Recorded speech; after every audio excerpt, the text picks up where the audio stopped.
Hi guys, in this video I'm going to show you how you can switch back to personal or creator account on Instagram from your current business account. Very easy guys, very simple. Let's launch the Instagram app first. The first thing I want you to do is to click on the lower right, click on your profile picture. Then I want you to go ahead and click on the three straight lines on the upper right. When you launch the menu, I want you to click on settings and privacy. When you're at settings and privacy, I want you to scroll down to the section that is called for professionals. Then I want you to go ahead and click on business tools and controls. When you're at business tools and controls, I want you to scroll down to the section that is called switch account type.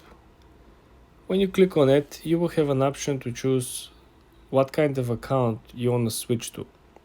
Currently I have a business account, so my only two options are to switch to personal account or creator account. Remember, if you have a business account, you cannot make your account private. If you want to go back to private account, you have to switch to either personal or creator account. But essentially guys, this is how you can switch account types on Instagram. For more tips and tricks like this, subscribe and follow for more.